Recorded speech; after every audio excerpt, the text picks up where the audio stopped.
Gotten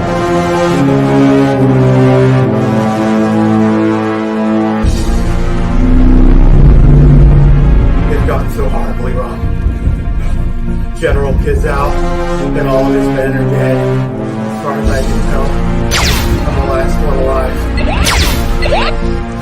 I was a mild-mannered chemist. I formulated your toothpaste. Then they came, and everything changed for all of us. First, we sent out our bravest, most competent, most handsome diplomat to meet with them. It didn't go well. They call Earth Region 72. They want to capture us, enslave us, and take our planet. But if we have anything to say about it, our region will remain free.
They released Monster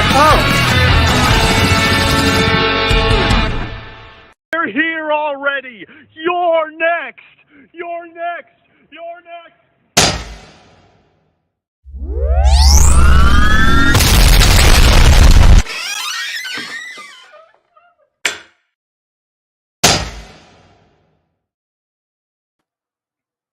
All right, and we are live. Welcome to episode number 34 of Region Free.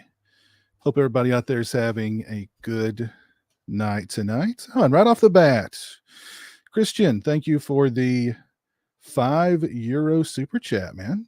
Appreciate that. Hope everything's going well over in Germany. Thank you, thank you, thank you. I'll see the stream tomorrow. Have a good time. Well, thank you, man. Thank you. Let's just go ahead and dive right into things, shall we? Joining me tonight, first off, I'm just going to randomly select somebody. Hold on. Sam. Oh, no. Hi, Sam. How's it going? It's really humid here, and I need to accept the fact that I just live in an armpit. So, it's humid. It's humid. I'm ready for the weekend. Let's go. And you're all about acceptance.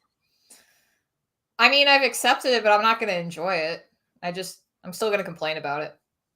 Yeah, I think that's part of acceptance. You begrudgingly accept. You can still complain about it. So. Yeah, it's being an adult. It's like, yeah, I'm going to bitch about these things, but it's like, no, I get it. These things happen. So other than dying from the humidity, how are things going? Oh, well, I had food poisoning last week. Was it last? I don't even remember anymore. I think it was last week. And that's cleared up, so I'm happy. It was mild. It's fine. Oh, it was just mild? Okay. See, I had like a serious full-blown food poisoning a few years ago, and it was bad. It was bad. So what was it? Do you know what it was that gave you the food poisoning, and how is that going to scar you? It was chicken. It was poorly prepared chicken, or it was chicken that had been tainted with bad chicken, and it was horrible. It was horrible. And even days afterwards, I was still just dizzy and I was off for like it messed me up for a while. Yeah, it's the worst. I got some taco meat, and the taco meat was fine, but I think it was in there too long. So I thought it was Whataburger, and then I kind of had to backtrack because it's like, no, wait, that happened before the Whataburger, but the Whataburger probably sped things up. Feeling a little betrayed. Oh, but fast food news. I know I'm behind on everything when it comes to like any new fast food trends, but I had a chicken McGriddle this previous weekend, and it was mind blowing. It was everything I could want in a breakfast. We actually happen to have a fast food expert in the chat right now, Orc. So Orc is definitely tipping his cap to you for your choice of breakfast foods. Yeah. So very cool. Well, I'm glad you're feeling better, and it's good to see you. It was good to see you too. It's been a while. It has been a minute. Yes. And drinking some grape soda. No, it's blackberry bubbly. It's carbonated water. Okay. It tastes like the suggestion of a blackberry. Orc's proud of you, Sam. Oh, Orc, you the man. All right, I'm going to randomly bring on somebody else. Here we go. Who's next? Stone, what's up, man? Good evening, everyone. Yeah, I'm doing great up here in New York. The mornings have been perfect here, especially getting off work about 4 or 5 in the morning. Oh, the temperature is perfect. I mean, it's awesome up here in New York. Sorry, Sam, I feel so bad for you. Okay, you and your perfect weather stuff. I mean, I feel amazing because even though you live in a big city like this, and yet at the same time, I mean, man, it's been over 10 years since I was like out in the country. I mean, I actually lived off the grid for a year or two, many years ago, and I don't know. I just kind of blended into the city perfectly. I mean, it's been amazing for me in terms of that. But everything's going great. Work is going great. I mean, writing is going great. I mean, commentaries are going great. Everything's awesome right now. Yeah. Very cool. Very cool. Yeah. Well, it's good to see you, Stone. Glad everything's going Likewise. good for you. But I have a feeling that heat's going to creep into New York very soon, and then you'll be... It's going to come, yeah. Yeah, you'll be suffering like the rest of us soon. So, all right, let's see. Who am I going to bring on here randomly? Oh, accidentally. Sorry, I accidentally. All right. Dan, what's up? How's it Nothing going? much. It's going. I had food poisoning too. Mine was a Reuben at a West Virginia diner, which, yeah, Reubens are good, but I couldn't eat a Reuben again for years. Yeah. So I understand. I would have like sacrificed everybody in the chat and on this panel to make it go away. It was like 2 days of hell. So, yeah, geez, I don't, yeah. Oh God. Mine was bad. If I didn't have someone there to help me, I probably would have died. Ooh, yeah, it was pretty bad. It was pretty bad. Ouch. But what else is going on with you, Dan? Nothing much. Just been watching some movies. I've been on a good run. I know one we'll be talking about tonight in particular.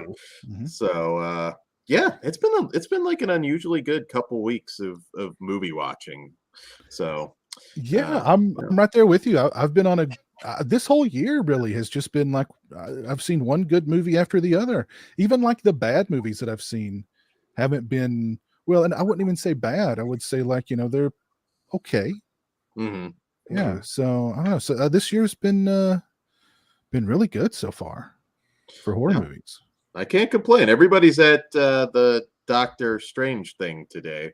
So that's right. Doctor Strange. I didn't go and see that. I did rewatch Dr. Mordred with Jeffrey Combs, which was supposedly going to be a Doctor Strange movie. And I'm just going to say it's way better than Benedict Cumberbatch, or his movies are not that good. I'm sorry. Benedict overrated. Cumberbatch, sorry. Yeah. That's the I love his name though. Benedict Cumberbatch. Yeah, I always say it wrong, and I, honest to God, don't do it on purpose. Benedict Cabbage Patch. Cabbage Patch, Benjamin. Thanks to Red Letter yeah. Media. Yeah. Yeah. I only Nick. own one movie with him in, and that's 12 Years a Slave, but let's keep going. Very good actor. I just don't think the Doctor Yes. Strange movie's that good. But yeah. Shout out to Nico. Thank you for the $10 super chat, my friend. Evening, Team Region Free. Thank you, sir. Very kind of you. I'm sorry, Sam, what were you saying? Oh, it's nothing important. I'm just not like I'm going to see Doctor Strange too, but only because of Scarlet Witch, because I want to like Doctor Strange, but I'm just not, doesn't do anything for me. It's kind of like, I don't want to see a Thor movie. If you put Thor with some other people, I'll go watch it, but I probably don't want to watch Thor by himself. What if Triple H played the role though, Sam? Well, I mean, in that case, because I mean, like I saw Thor Ragnarok and I thought it was funny, but it was, obviously it's got a different tone than the first two. So it's like, yeah, if you're going to give me another one of those setups where they're doing like the fake plays, right? With the fake Thor and the fake Loki and the fake Odin, and then Triple H is playing fake Thor. Sure. Oh, I mean, I'll be the real Thor. No. I won't watch anything with Chris Pratt in it because I found out he goes to church. Yeah. And listen, screw him. All right. You go to church. I hate you. All right. Enough of that. Gonna have to miss that Fast and the Furious Jurassic Park crossover though, Piz. That's gonna be a rough one. I know. Luckily though, Vin Diesel offsets it though. There you go. Mean, who doesn't love the Diesel? Right. There you go. But good to see you, Dan. Good All right, to I've see you. only got 2 people left here. Coin flip. Christian, what's up, man? How's it going? Hey, how y'all doing? Doing good, man. What's up? Same old. Not Same much old. new. I heard you On the right side of the dirt. I heard you went to Texas Frightmare. I'm sure you'll fill us in on that whole experience here shortly. Sure, that's fine. I can do that. Cool. Everything else going good? Yeah, just got done with another thunderstorm warning. Made it out alive. It's becoming like so routine now. It's like it's crazy, man. And then after this, hurricane season's coming, so I've got a lot to look forward to. Yeah. Hopefully You know. not too bad of a hurricane season. I hope not, man. I mean, it's gonna take a lot to beat Katrina for me, but Hopefully it doesn't beat Katrina. Right. Well, other than that though, no complaints, man. All right, cool. All right, last but not least, and I've literally just been like running the cursor over the green room here to bring in people, but there's only one person left, and that's Lauren. How's it going, Lauren? That's bullshit. You set this up. But to answer the unasked question, yes, I'm good, and I've been spending the last few days subtly insinuating salmonella into all the panelists' food. So it's been fun watching everyone get sick over the many years of the show. Okay. Well, appreciate that. You know what? Everyone needs to have life experiences that are formative. Well, I would also like to be able to continue forming my shits. I don't need to just like shit liquid for 5 days straight, damn it. You make it sound like salmonella aren't living organisms that deserve their time in the sun. This salmonella would like to enjoy her time in the sun as well. You're giving Johnny Depp flashbacks right now. He's trying to relax. Let's not do that. It's too early to open that can of worms. We'll get there. But yeah, Lauren, everything going good with you, man? No, not really, but let's talk. Okay, well, maybe we'll cheer you up. Unlikely, but let's go. Yeah. Okay. I don't know. I think I just saw you smile, so I think we're done. Lies. He can't contain it when he's with us. He looks at Dan. How can you not look at Dan and not smile? I mean, look at that gorgeous face. That does other things. Oh, okay. Let me do some shout outs here before we get the ball rolling, because we've got some familiar faces in the chat tonight. Some some longtime supporters like the Orkster. We've got Jess Graham in the chat. We got Bradley Van Dyke. We got, of course, Nico. We got Big Crack Rock. We got Big T, who I think that's a new name. Big T, how you doing? Cliff Booth, what's going on, man? Toronto Freddy, let's talk for a minute. MJ, hope you're doing well. Toronto Daily Ghost, what's going on, Andrew? Hope you're doing well, man. Punisher Batman fan, how are you? DJ Donnelly, DJ, hope you're doing well. John Avenger says he is on his way to, well, let's see. Big night from tomorrow's a big night for him because he's going to watch the new Doctor Strange. Cool. RJ Skarinki, how you doing? Devin X, that sounds like a new name. He's giving a shout out here to the Hat Man. That must be Stone he's talking about. I guess he's talking to Stone. And Captain Halloween, my old buddy Keith's here. What's up, Keith? So yeah, let's dive right into some things here. Let's talk about. I know everybody on the panel except Sam and maybe Christian has seen the Northman. Christian, have you seen the Northman? Christian, that's you. What's that? Yes. Have you seen the Northman? My internet's lagging. Nah, I didn't see it. You've not seen it? Okay. Oh. We'll try not to get too spoilery because I know that. Did you read Hamlet in high school? There's no spoilers involved here. Well, The Northman is so far my favorite movie of this year. It absolutely blew me away. I loved it, but I want to hear what you all have to say about it. Dan, tell us your thoughts on The Northman, man. I think Robert Eggers, people throw around the term master a little bit loosely at times. You know, the Soska sisters are masters of horror. And, you know, I think Eggers is a master of cinema now. There you go. Lighthouse. I mean, he's been flawless so far. I don't care what he makes. He can make Sisterhood of the Traveling Pants 2. I will see it opening night. Doesn't matter. I think he's that good. This movie is beautiful. It's simple. As Lauren was saying, you can't really spoil this movie. You know, it's not an overly complex plot, but from the opening frame to the very end, this is just awesome. And I have been telling people, doesn't matter if you liked or disliked his previous films. I think this will probably be a winner for you. It's not a Green Knight situation. It still has everything you could want from a Viking movie in terms of, you know, the epic action sequences, but it's really just a simple revenge tale. And I am curious because I know it's got Lauren's arch enemy in it, so I am curious to get his She's take. freaking awful in it, but the rest of the movie rocks. Well, I mean, how can you not like Anya Taylor-Joy, Lauren? I mean, come on.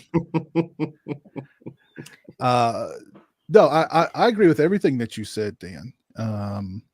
Especially with Robert Eggers. I mean, when he's 3 for 3, but he's 3 for 3 in like a big way. Because I mean, you can't. I mean, classic. Because I mean, we're not talking about like, those were better than average, or those were okay. I mean, you're talking about The Witch, The Lighthouse, and now The Northman. So I mean, that's really impressive. Very much so. And I hope he sticks to period pieces. I don't want anything set in modern times. I think he's got just a great eye for everything at this point. So people really should go and see it, though. I know the budget, and I had a bad feeling it was just a little bit too high. Whether you like Doctor Strange or not, I seriously doubt Doctor Strange 2 is going to be on par with this. So it is worth your theater dollar, and you should go and check it out. You really should. It's special. I can't fathom that it's not going to be on my favorites list of 2022. It's amazing. And I definitely second. You should go watch it in theaters. If it's still in a theater near you, definitely go and watch it, because it's visually it's just absolutely stunning. So yeah. Stone, what were your thoughts on The Northman? I saw it opening night. If you remember, I had to leave during the fog commentary, unfortunately. Oh, that's right. But, I went to go see at the Alamo Draft House, and it was about as epic an experience I've ever had in a movie theater. I mean, it's a Viking version of Hamlet, basically, and this is going to go down as Robert Eggers' version of Hamlet, no question. I mean, I love this guy's sense of getting history right and all the research he's done. I mean, he spent 5 years researching for The Witch, for preparation for The Witch, which makes a lot of sense. I mean, considering that most of that dialogue, as well as in The Lighthouse, are very, very much of that period. I mean, early English, 1890s, New England slang. I mean, it's or 1890s, excuse me. But Eggers just gets it right every single time. I mean, the Northman, and even though it's not quite Gladiator and it's not quite Conan the Barbarian, there's definitely inspiration from both of those movies there. I mean, there's one scene that is a virtual tribute to Conan the Barbarian.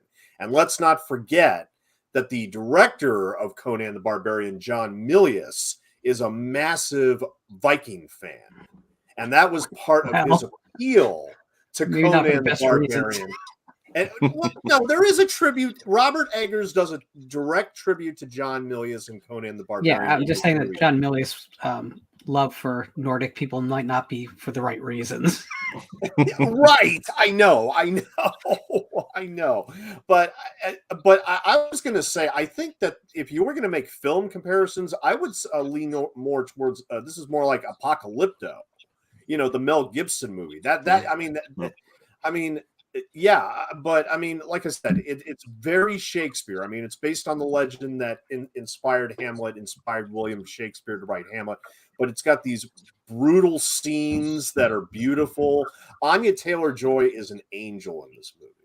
She is an angel amongst so much brawn and so much blood.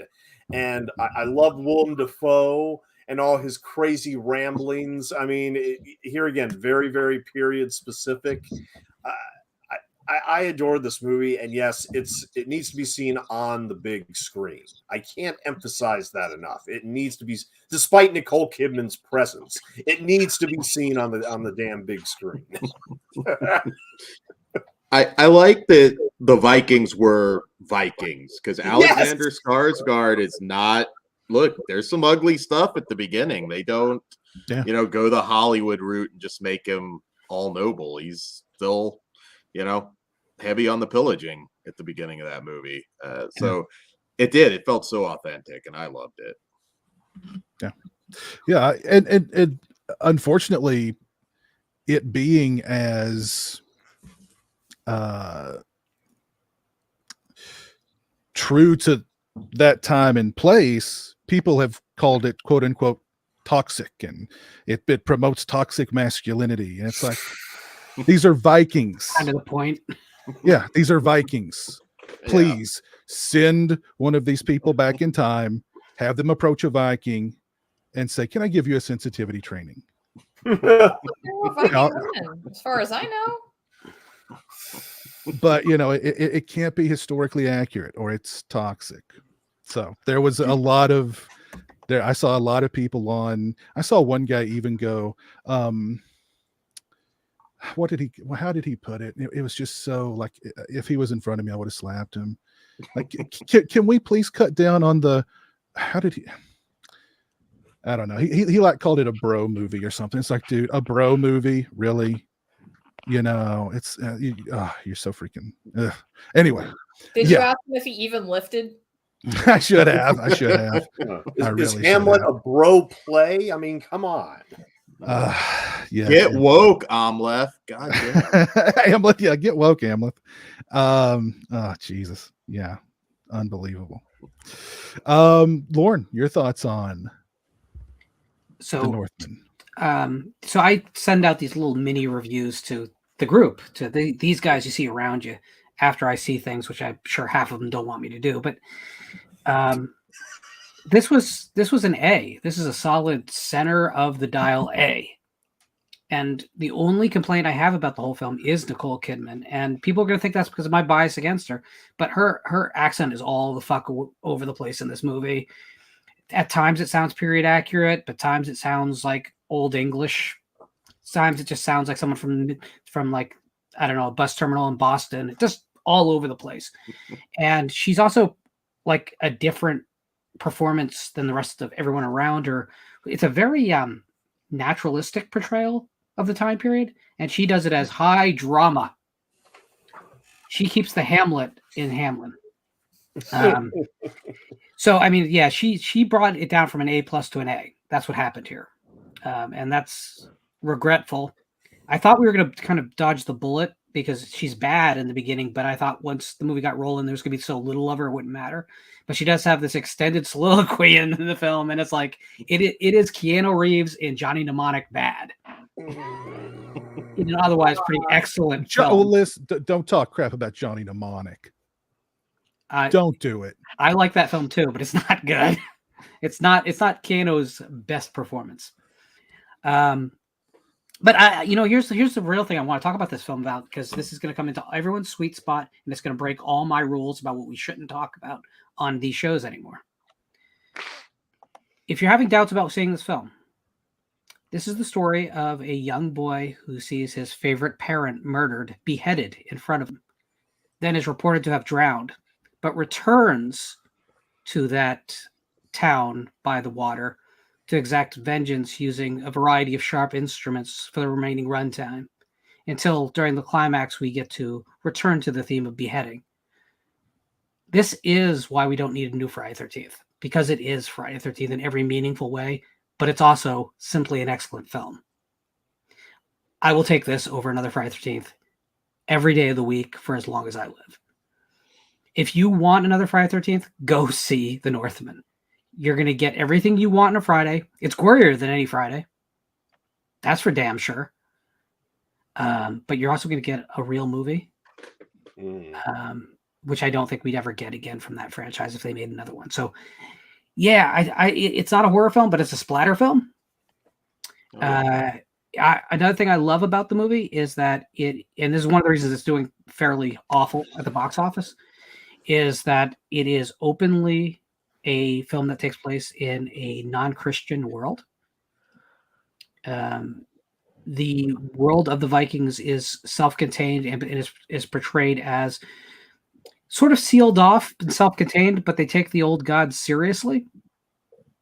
And I think that that's going to play hard in a lot of the countries, and in a lot of the country. I think it's brave. I think it's beautiful. I think Eggers and Astor are the future of cinema. And these two guys, man, if every year we got a new one from both of them, I could pretty much go see just 2 movies a year and probably just know that I'm going to have a good batting average at the end of the year. Lauren, I feel like that's all going to backfire on you now, and we're going to get Jason fighting Vikings in the new Friday the 13th. As long as Egger directs it, I'm cool with it. I'm down. I'm down. I'm down. I didn't mind Nicole Kidman, honestly. I mean, she felt a little out of place. And now this came from my girlfriend. This wasn't from me. My girlfriend goes, she can't really emote well anymore. She never could. And but I mean, there's a reason why she can't emote well now. But I didn't mind her. She felt a little out of place, but I didn't mind her. Was it weird that her Botox physician got a screen credit right after her? Do you think that was a studio mandate? Like, you have to have at least 1 star. We can maybe. Because I can't imagine Eggers was like, I want Nicole Kidman for this. Like, everyone else makes sense. It definitely feels like a studio thing. See, I would have figured they would have wanted like a big male star to play the uncle. A big recognizable male star for the uncle, and maybe a Nicole Kidman for the mom too. But I mean, we got Ethan Hawke as the dad, and he's really good for what little he's in it. Maybe his best performance ever. Mm-hmm. He's completely lost the way like Gary Oldman gets lost. Yeah. Yeah, I would love to see more roles like that from Ethan Hawke. I hope we get that in the Black Phone from Ethan Hawke too. Yeah, I hope so. I'm probably gonna yeah, and Skarsgård. Like I was vaguely aware of him from like the Vampire Diaries or whatever, and True Blood. Oh, True Blood. That's right. He was in True Blood, not the Vampire Diaries. True Blood. Just saving you from the vamp nerds. Can we talk about the fact that Dan knew the difference between those two shows? Well, I know True Blood. I've never watched Vampire Diaries. Well, I knew he was in one of those vampire shows that women just swoon over. The one with boobs, basically. Yeah. The one based on Charlene Harris? Yes. But I thought he was excellent, and like I had no idea. Like there's scenes of him where it's like he looks like he's 3 times bigger than everybody else around him. Like he really got into shape for this role, and so I really can't, other than maybe Nicole Kidman feeling a little out of place. I just thought it was a perfect movie. When it was over, I turned and looked at my girlfriend. And I said, "God damn, that was good." And that was like the consensus from like everybody else that was watching. They were just like, "Oh my God!" At the end. Alexander Skarsgård is 45 years old. We have no excuses, guys. We seriously have just no excuses for that. I mean, but let's not forget that I don't know how many of you are fans of Bjork. I love her one scene. That was amazing. I mean, and considering the fact that her one previous movie, which was Lars von Trier's Dancer in the Dark, that movie made me cringe when it came out. I mean, I don't know what it was, but that movie just made me cringe. Watching Bjork here, I'm so glad to see her being used properly, I think, in a film. I mean, she's wonderful here. I've always liked her music too. I love the Sugar Cube's first album, and then I lose her. So I love the fact this film like feels like Gladiator, but kind of through the prism of the weirder moments of Lynch's Dune. There's all these wonderfully dark flights of fantasy interspread throughout the film. It's really, really brave and strong. And for all the correct period detail, there's a strong fantasy aspect and that I think it's so seamless. I was like joyful every time they did something that kind of removed it from hard reality. So, I mean, without it's an oblique thing anyway, but the Ravens, friggin' amazing. Stuff like that just made the movie something a notch higher. That kind of that hyper reality on top of that historical detail it's never been done before. I don't think anyone has really attempted to give that kind of an alternative pass. Yeah. And I talked about this in my review, but I loved the way it handled the whole revenge aspect of it, where, the good guy's not always the good guy. The bad guy may have had noble intentions, and, the people who you think need saving can't be saved. So I don't know. I enjoyed that kind of, I guess, duality there that you don't see in a lot of revenge movies. So I don't know. I freaking loved it. I loved every second of it. If you've not seen it, they kill children and decapitate a horse. So I approve. There was a lot of like horse damage in that movie. Yeah, awesome. Yeah, it was like, I'm mad at you. I'm gonna go cut my horse's head off. It's like, oh, okay, we're gonna celebrate. How do you want to celebrate? Let's go cut a horse's head off. Yeah. It's like, okay, my weekend. Poor horses. You know what I mean? No. Can you imagine did you see what those horses were dressed like? They deserved it. He would make the director of Heaven's Gate proud.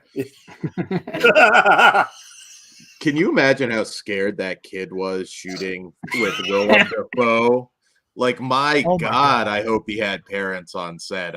That kid is wake up screaming every day for the rest of his life. If you've seen it, you know what I'm talking about. That was a pretty wild scene. And yeah. I imagine because, well, no, you do get to see them both, because most of like the Willem Dafoe stuff is like just him, and he could have just done that by himself. Yeah. Like there's stuff where they're together where I'm sure they were like, kid, Willem, just close your eyes. don't look at him in the eyes. Don't focus on what he's saying. You'll be fine.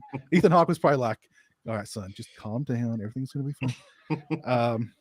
Ugh, goodness gracious. Poor kid. Yeah, great freaking movie. If you've not seen it, by all means, go see it and see it in the theater. See it in the theater. I don't know if it played in IMAX, but I mean, if you can see it like on one of those big, didn't okay. I was gonna say, wow, would it look great? Mm-hmm. And I'm going to see it again on Saturday with a colleague from work. So back at the Alamo to watch the Northman just one more time. I saw The Witch 3 times in the theater, and I saw The Lighthouse only once. A Lighthouse is probably my least favorite of his 3, but I still love it. I still love all his 3 of his movies. But yeah, I need to see the Northman just one last time in the theater before it leaves. This is a guy who has not been below an A- on anything yet for me. No. Unfortunately, Shocking. he was supposed to do a Nosferatu remake or reimagining or whatever with Anya Taylor-Joy, but he had posted saying that that's apparently not happening now. He said something about unfortunately, that's not happening. Which I would have loved to have seen his take on Nosferatu. That would have been very interesting. I mean, it's got to be Willem Dafoe if he did it. I mean, oh, for sure, yeah. I know he played Max Shrek in Shadow of the Vampires. Would be kind of cool, but yeah, it's got to be because of the financial burden that the Northman has become. Yeah, because Focus is looking at losing about $40 million on this film. Most noble loss possible, but there's just no way for it to recoup at this point. I mean, there's a film coming out tonight that's going to wipe away all the screens, especially from a hard R epic. Yeah. So it's pretty much done with what it's made. And the international, unfortunately, Focus just doesn't have they don't have an in-house operation for most countries. So they're making barely anything off the foreign box office. You'll see a number that makes it look okay, but what they're really pocketing is pocket chains. And this will be the movie that, the studios go, well, people don't like hard R-rated movies. People don't like movies where you have to think. People don't like original IPs. Exactly. We don't like original movies. We don't like R-rated movies. We don't like so this will be the example of It made me think of Excalibur from 1981, I believe. It just we'll be talking, irregardless of the losses. This is a movie that will be talked about 30 years from now and beyond. I think I really do. I think this one, again, if you're in the chat and you haven't seen it, please do. It is so worth your time. Yeah. Another movie I want to talk about. I know Dan and I have seen it. And I know we both liked it a lot, and that's Hatching. I know we've talked about it in the past as, a movie that's coming up that we all want to see, but Dan and I have seen it, and very good. Stellar. Yeah, I got to see it in theaters. If you're lucky, maybe it's still playing somewhere. It's not just AMC.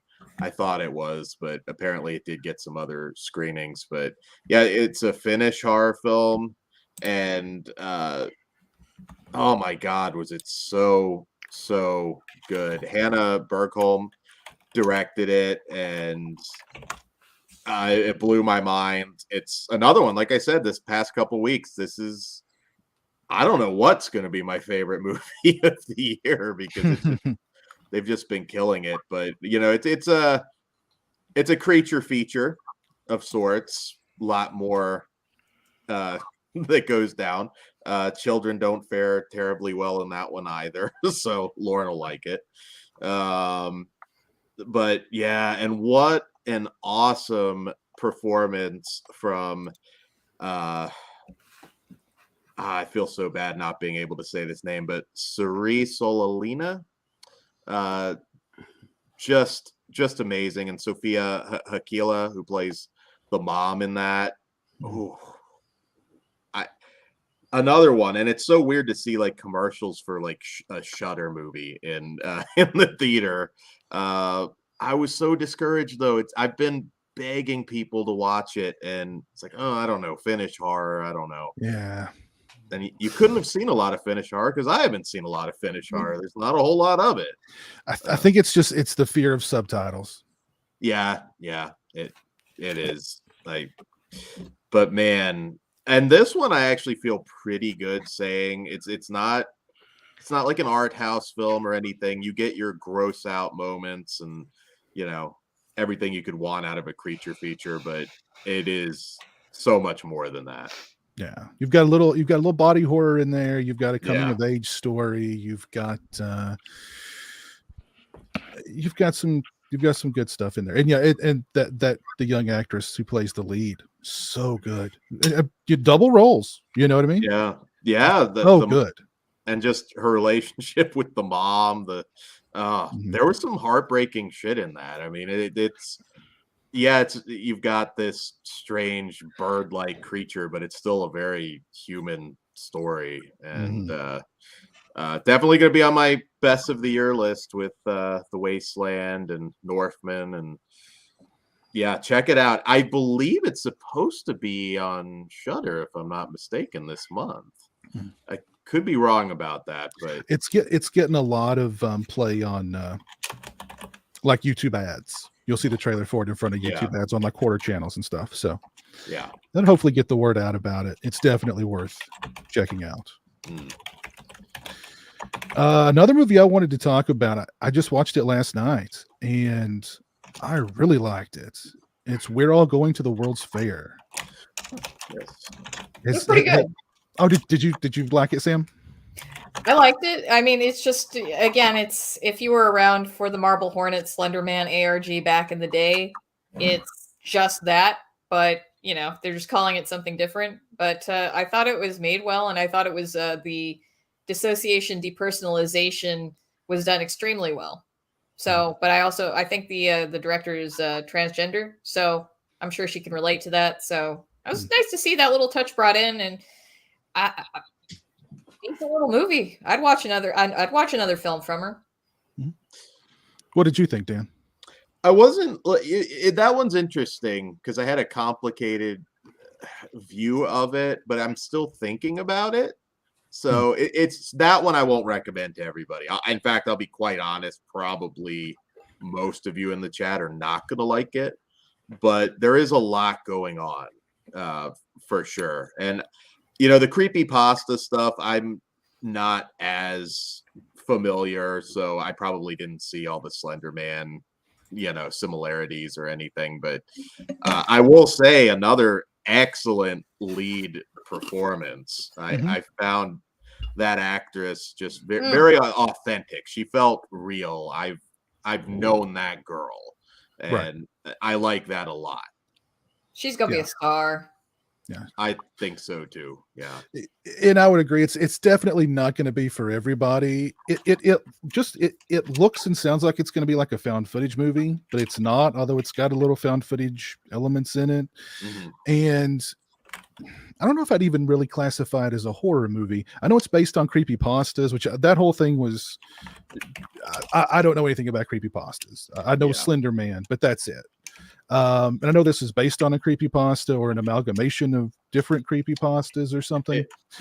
It's based on the director's encounter with a guy who claimed his boyfriend was a vampire, like in the early internet days.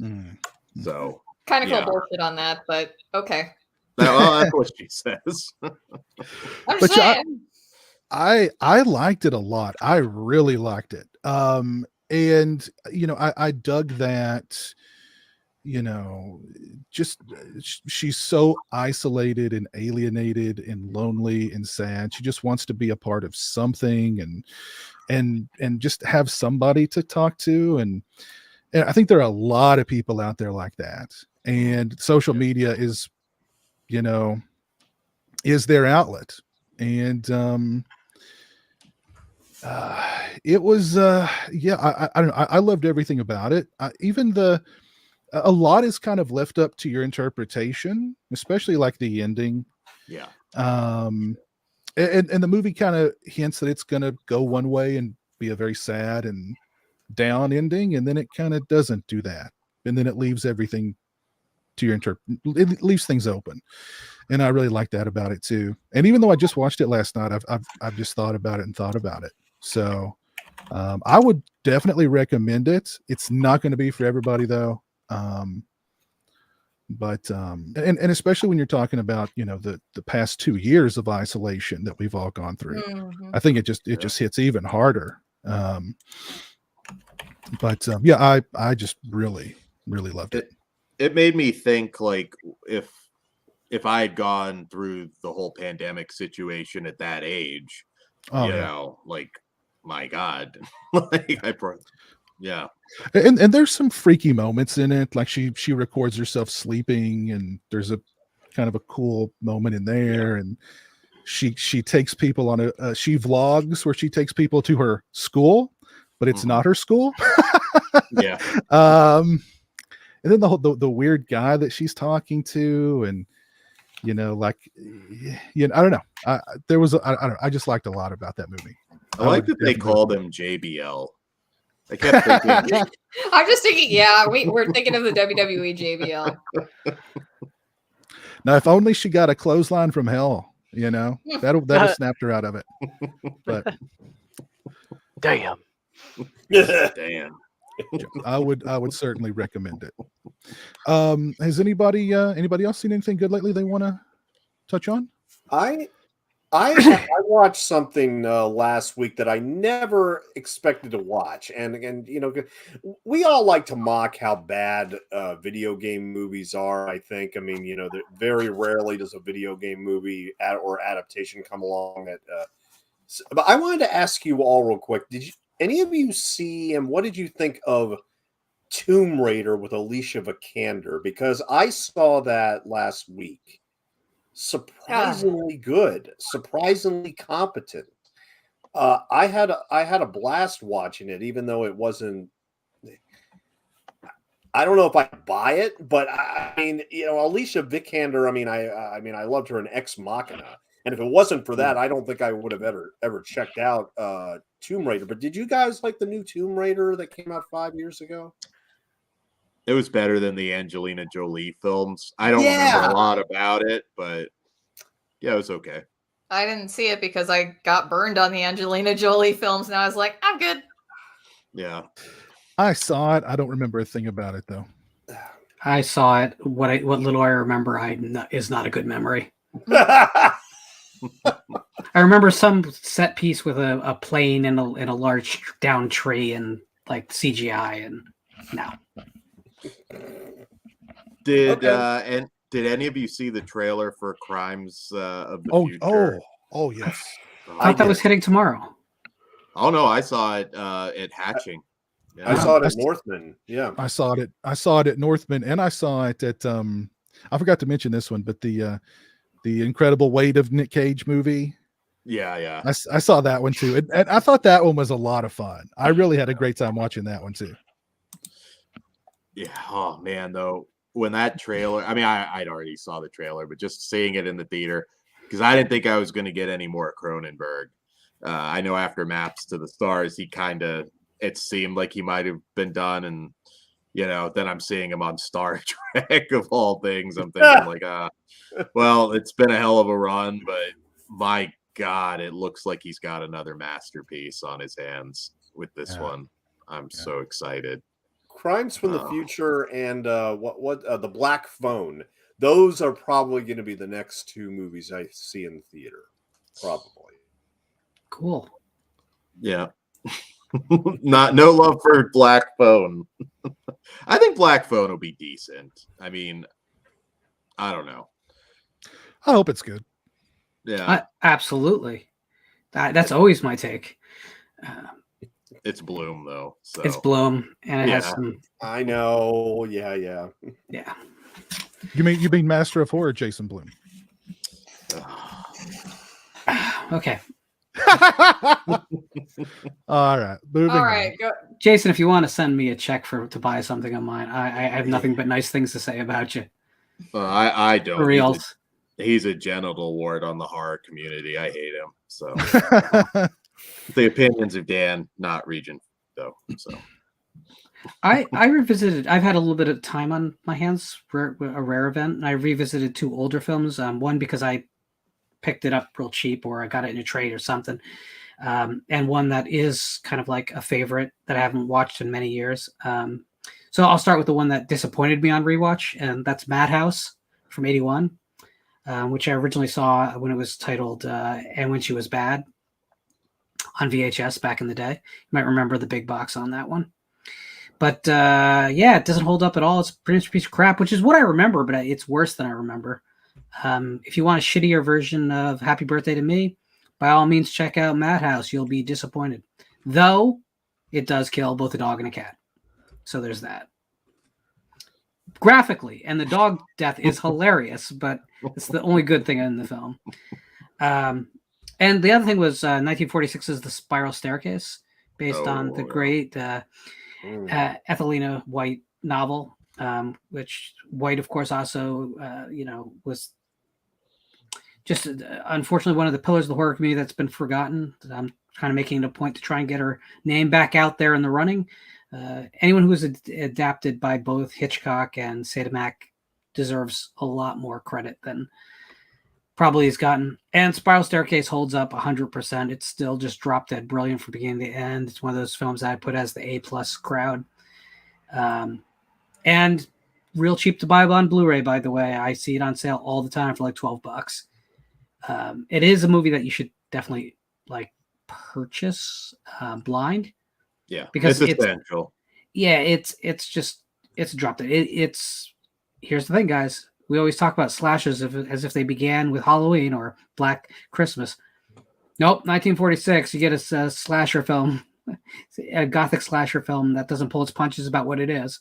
So, if nothing else but your curiosity, yeah, definitely revisit or visit for the first time Spiral Staircase.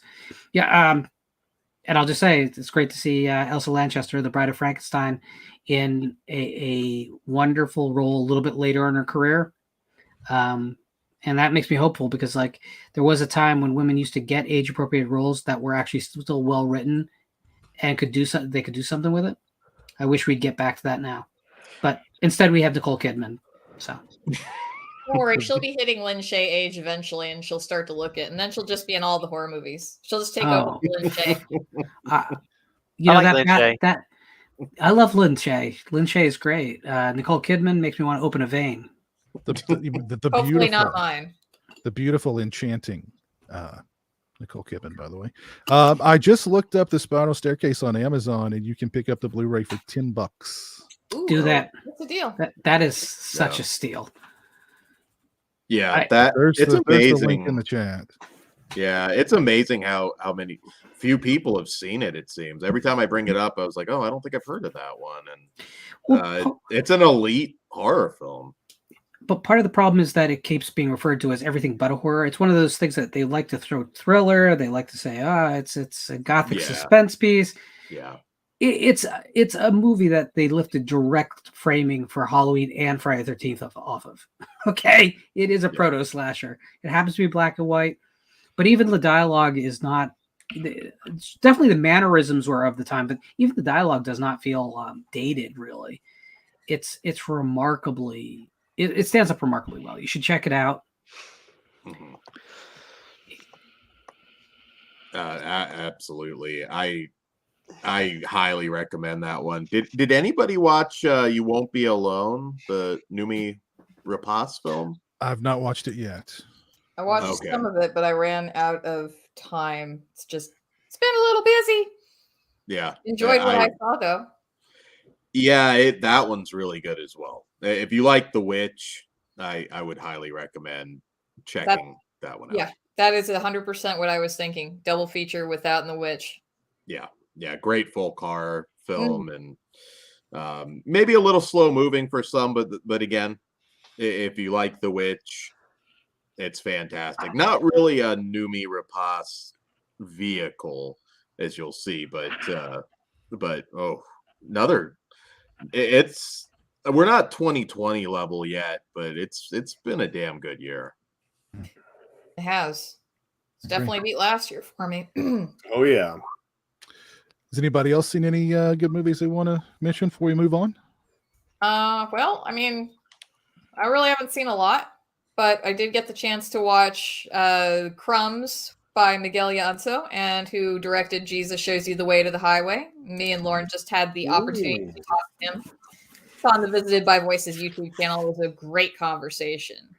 So, Crumbs is definitely, if you've seen Jesus Goes to the Shows, Jesus, I keep saying that. I keep wanting to call it Jesus Goes to the Highway. Jesus goes through the ATM. I know. It was a cheeseburger. Yeah, so it's, if you've seen Jesus Shows You the Way, then it's not the same pacing, but it's so lovingly shot that you really can't not be engaged and you can't not pay attention to it. So this is more along the lines of like trying to find meaning in a post-apocalyptic world, and some of the relics from the pre-apocalyptic time period before the big war are things like there's a Ninja Turtles keychain, a Michael Jackson album, there's a shrine to Michael Jordan. It's all sewn in very well because it's just sort of like commenting on these objects of impermanence and basically how are we going to define them later on. And then it also kind of makes you think about, how am I bringing meaning to my own life? At least that's what it did for me. And, I'm always going to recommend Jesus Shows You the Way to the Highway. But Crumbs is also a nice little like chaser if you need to calm the fuck down. And so you can just watch both of those for free on Tubi right now. Very cool. Very recommended. Tubi.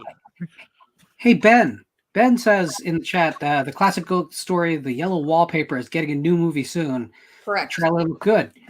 Well, you mean the Charlotte Goodman? Charlotte Perkins Gilman, god damn it. It's my Yeah. favorite. That's how I became a feminist. There we go. Sorry, it's just I the way I am. showed that to Dan a week ago when I picked that book up at a charity book sale. So it's amazing that it came up right now. It's a great I great love that story. Oh, absolutely.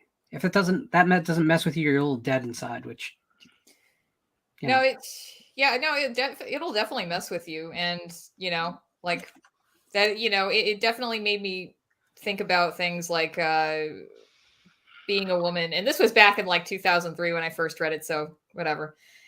But just the infantilization of the main character while she's going through her postpartum depression by her husband, and it's that man, that was not a good time. But it's weird because like at this point in my life and at this point in society, I don't really know what it means to be a woman anymore, because I do. oh, thank God. One of us does. No, but it is kind of like a weird little existential crisis that I'm, not going through, but you kind of sit and ruminate with. And I'm sure that we all go through that at some point too. Kind of like questioning, what does it mean to even be like who I am anymore? Have I lost it? Only on days that end in a Y. Yeah. Well, Christian, I know you recently went to Texas Frightmare Weekend. How was that experience? It's always good. It's a really good organization. It's just they're gonna have to get a new venue probably because it's so packed and everybody is getting so expensive. I didn't get any autographs. I'm not paying what they're asking anymore. It's ridiculous, quite frankly. The new Leatherface was there, and God bless him. I'm not paying $50 to take a picture and get an autograph from him. I thought that was ridiculous. And I was kind of brokenhearted too, because when I went there, there was the Scream people. There was Nev, which Nev is gorgeous. I'm going to say I got to see her in person. She really is a beautiful woman. Jamie Kennedy, Beautiful man. He is, yeah. And Matthew Lillard, who if I was going to meet anybody, I'd want to meet Matthew Lillard because he's done some really cool stuff. Mm-hmm. He was in Twin Peaks and he was bizarre in that, which says a lot considering it's Twin Peaks. But I was kind of bummed out because when I go there, it's just like a new era has taken over. A new era is taking over. Scream really is the new Halloween. There's no doubt in my mind. Because the lines for the Scream people were so incredibly long, and Tom Savini had nobody in his line. And I was thinking to myself, I was like, yeah, the horror world is we're passe now. We're not cool anymore. It's all about Scream, which is it is what it is. But it was really eye opening. Scream really is the biggest horror franchise in the world right now. There's just after what I saw, there's no denying it. I mean, Nev Campbell, her arm is probably still hurting from the autographs she signed. The line was all the way back, almost outside of the hotel. So it's incredible. But I was just really bummed out that the prices are just insane for everybody. Everybody's charging so much. I'm not paying it. Who were you wanting to see that was just too expensive? Lance Henriksen. How much was Lance Henriksen? 60 or 70 for a picture and autograph, and his line was long. But I walked up to him and I kind of just looked at him, and I'm fine. Although I love Lance. Just glared at him. I love Lance. He's one of my favorite actors. I mean, I would love the chance to tell him, Lance, like so many of your films have impacted my life, and you're just awesome. I appreciate everything you've done. I want to tell him that, but to pay $70 and wait in line all day for that, it's just I don't know. And I was gonna go meet the new Leatherface because I was like, I liked him in the movie, loved him, but just $50, man. Maybe I'm cheap, but I went to Texas Frightmare in 2014 and I met Bill Moseley for $20. In 2015, I met everybody. Everybody from Nightmare 2 that I wanted to meet. Mark, the girl, forgot her name. Robert Russler, who tried to steal my wife. The coach. What? I mean, it was amazing. And all those people were $20 each, and it was amazing. And Robert Russler was making fun of Nev Campbell because this was her first Texas Frightmare ever for how much she was charging. And Robert Russler was like, "Who does this bitch think she is, man? These are working class people here." And I was like, "Thank you, Robert." Like, he got it, but it was good. Don't get me wrong. I don't mean to sound pessimistic, but the world is changing, and my eyes were completely open to it at Texas Frightmare. Scream is 100% the new Halloween.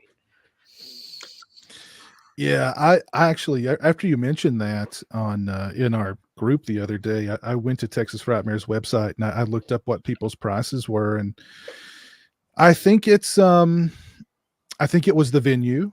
Texas Frightmare is one of the biggest horror conventions in the country. And we're coming out of that pandemic where they know everybody is pent up. They want to get out. They want to go back to their favorite convention, and they want to get back to some level of normalcy. And that level of normalcy is going to cost you. So, Yep. yeah, I don't know. I mean, that sucks. I'm sure you probably still enjoyed yourself just being there and. I had a great time. Yeah. I got some really cool shirts. I'm a finagler, so when I go to the t-shirt people, I was like, "How much for 2 shirts?" And well, the shirts are. I said, "But how much for 2?" And they're all, they're like, "Okay." Like, I usually finagle pretty well with everybody, and I had fun. I took my buddy with me. It was his second year, so the first year he went, he was shell shocked. He didn't say nothing.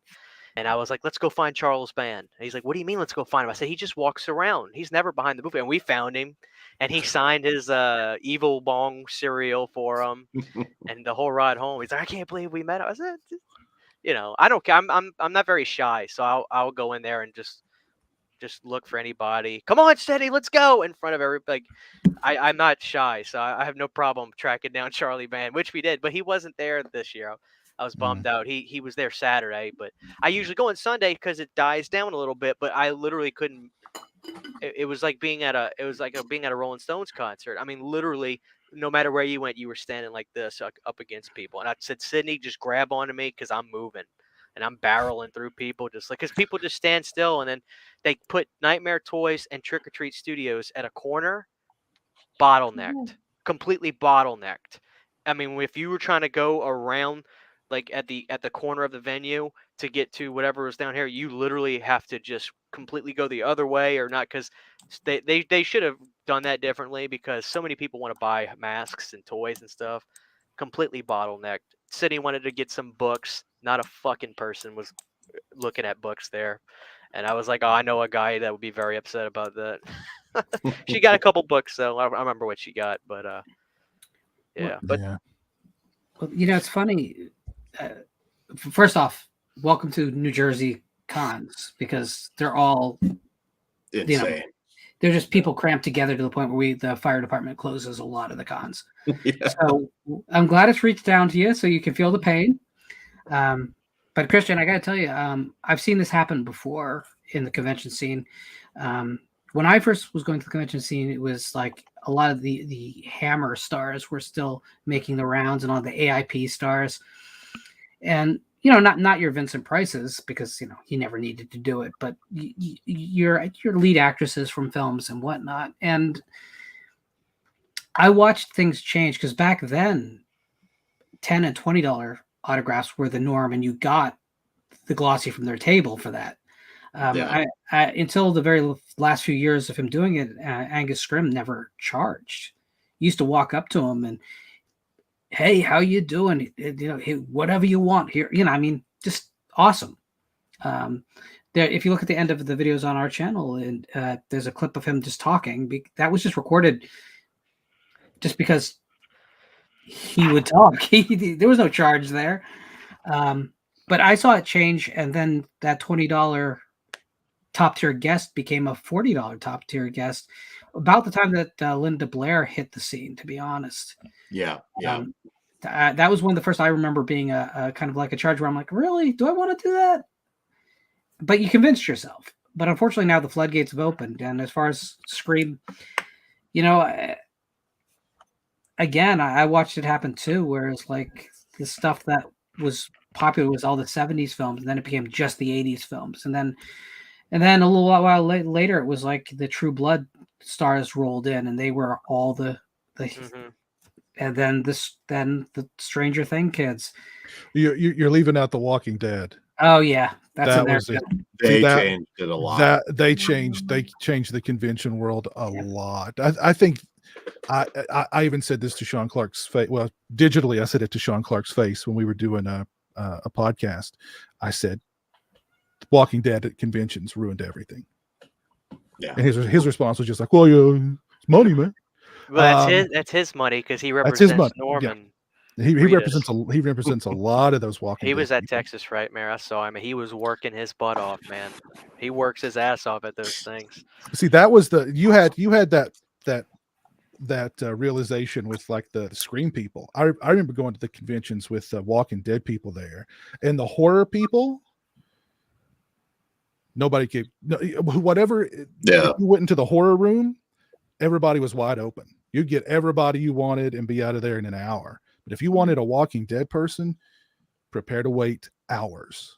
Do you remember the girl that charged a fee if you wanted to talk to her?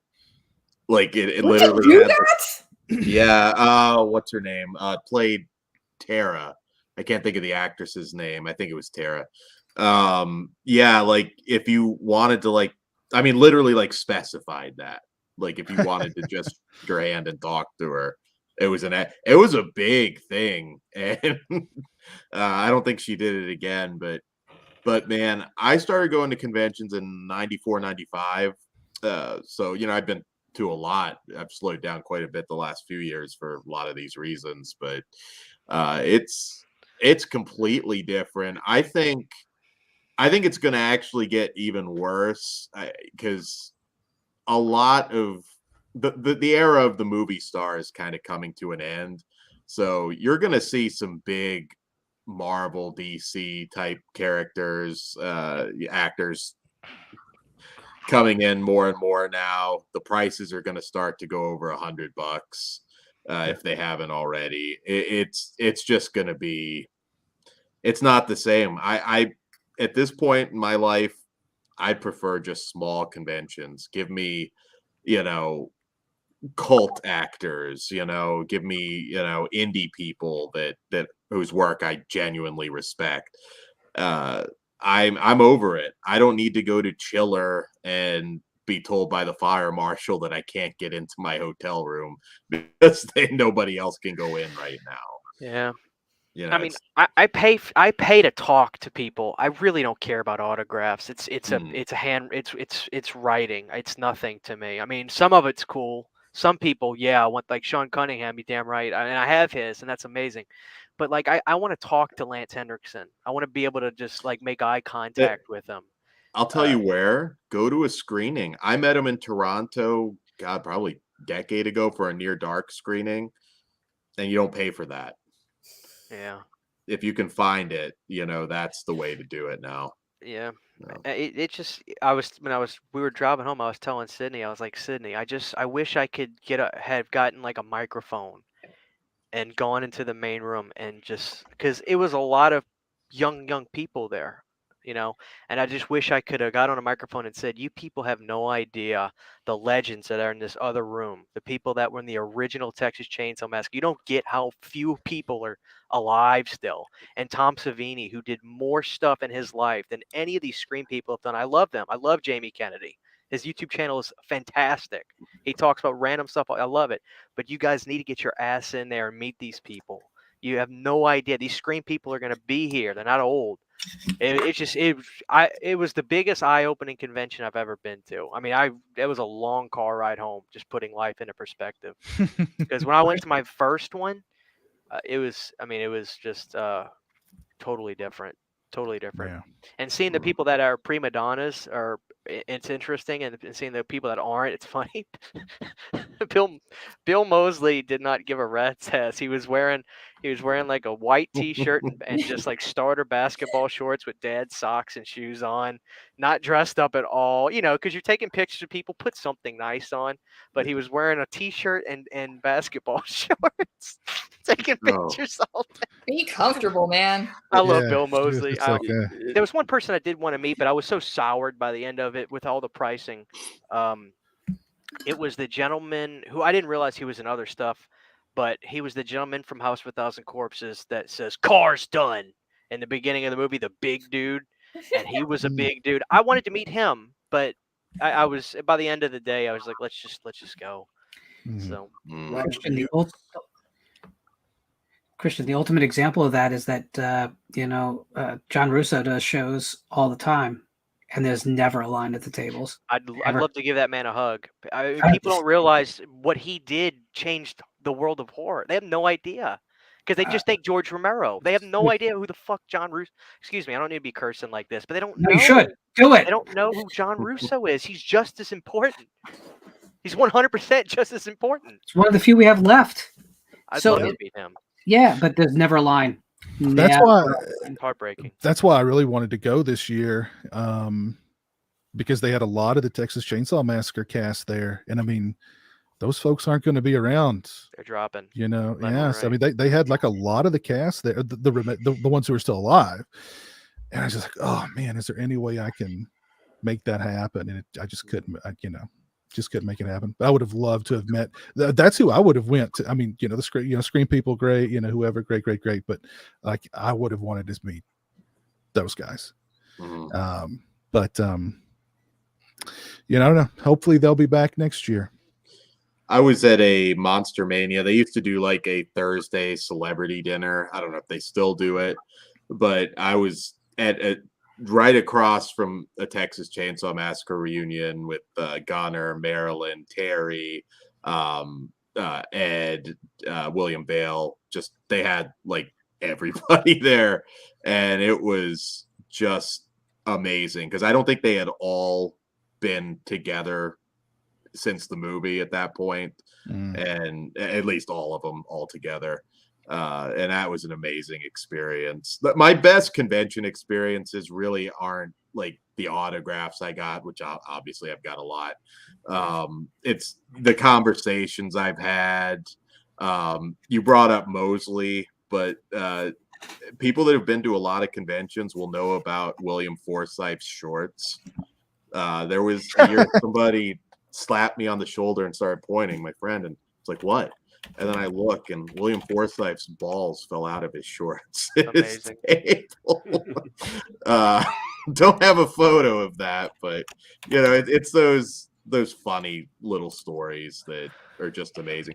I can remember Norman Reedus post Boondock Saints just walking around like not mobbed or anything, just walking around starting conversations with people. And I miss that. They're just not what they used to be, and I think it's really sad.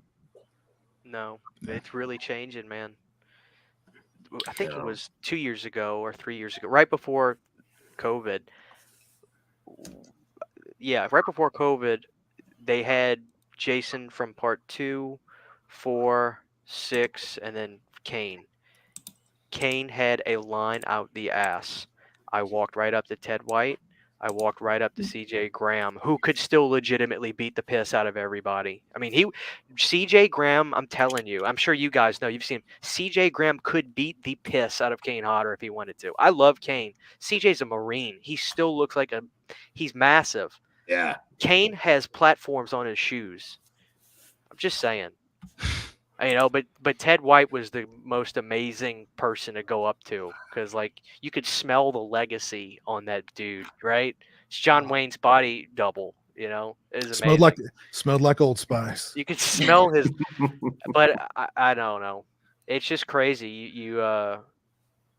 It just why Kane Hodder? Why is his? I know he did the most movies, but Ted White. What do you? I've mind-boggled by it. every convention I've ever been to where Kane Hodder's been, he's always got a line.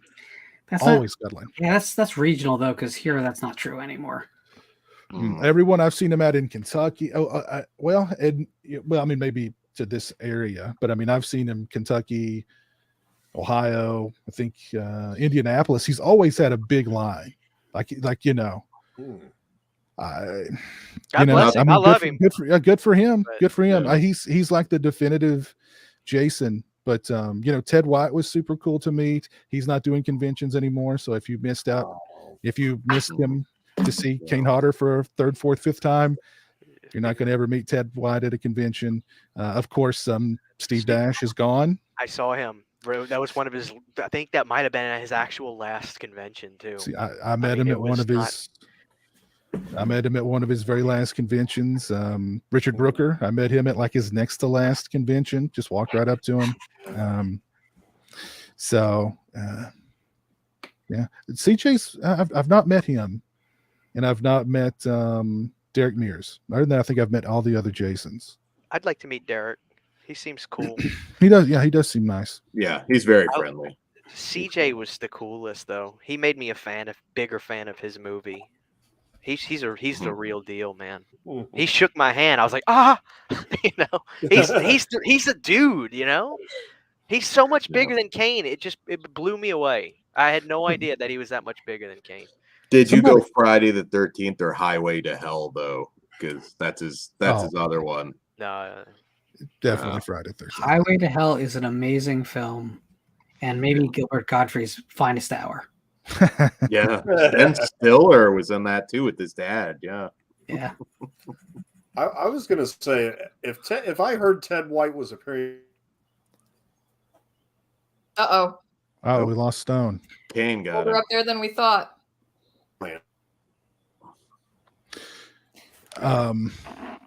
Everyone just freeze until he unfreezes. Yeah, let's just.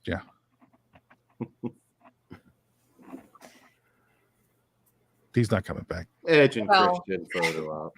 He'll be back. He'll be back, I'm sure. Yeah. So I mean, I don't know. Oh, I got to go to a smaller con this previous weekend. I was not at Frightmare, but San Antonio had the first Ghoulish Book Festival, which was organized by Max Booth, who wrote We Need to Do Something, which I made sure to pick up a copy of, and he was really cool. He was very chill guys, very nice. Signed my books. Nice to have just these little side conversations. Ran into Brian Asman also from the show, and he's still a cool motherfucker. I had to apologize for Chris being so tall, but I didn't warn him ahead of time, so it's I'm sorry my husband's so tall. Anyway, I have swag. So it was just over Saturday. Welcome back, Stone. So it was just over 2 days, and passes were $50, and you got like cool pins. You got a little tote bag. There was an advanced reader's copy of Sundial by Catriona Ward. So we got a couple of those. And the fucking schedule was packed with panels and readings. And they didn't, I guess maybe there were 8 to 10 authors overall. I didn't really have a chance to meet everybody or pick up books from everybody. But, you know, obviously, fuck this house. Man, fuck this house. Already had it on Kindle, but I really wanted to have a physical copy of it. So good. Yep. We need to do something, obviously. That movie is rad and went in the strangest direction. And let's see. It's I hate to interrupt, but it's storming here and my cat is scared, so she wants love. It's okay. My cat wanted love too. It's all right. So we've got not even supposed to be here today. That'll be fun. And then Neo Kevin Smith. Yeah. Well, yeah. I mean, No, just- seriously, that's him on the front. not literally, but it's supposed to be. Or it's supposed to be Dante. Is he crying? I don't know. It's been too long since I've watched Clerks. I'm sorry. And then Neo Arcana, which is like a con/website exclusive, I believe. And then I picked up Max Booth's, I think this is his newest one, Maggots Screaming. On a hot summer weekend in San Antonio, Texas, a father and son bond after discovering 3 impossible corpses buried in their backyard. So it's like just normal San Antonio thing. That's an interesting cover. What's going on that cover? A lot. Let's see. Looks like it's like almost, looks like it's 3 heads, but 3 different people. Okay. Great Cool. color though. Yeah. And I found this. This is a Czech Extreme.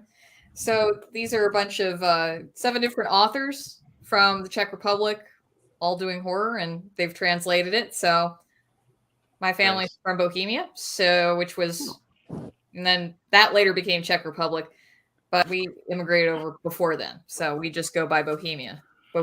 So I'm looking forward to checking that out. Also got a chance to pick up this by Jay Wilburn, Vampire Christ, Blood of the Lamb. And I just decided, you know what? This looks interesting. And it's also made me think, hey, Vampire Chris. So yeah, I got to we got to attend a reading between him and John Baltusberger, I believe. And they played off each other really well. Very funny. This is supposed to be like, what if everything that people said about, like, what if everything that was like all the positive and the negative things people said about Trump was true? That's how it was inspired. So I'm like, that sounds like a ride. Let's go. I have so much fucking reading. It's great. And Well, I really hope that we can continue to get Ghoulish Book Festival in the coming years. Well, you had an anniversary just recently, and something very significant happened to you at a convention. Is that right?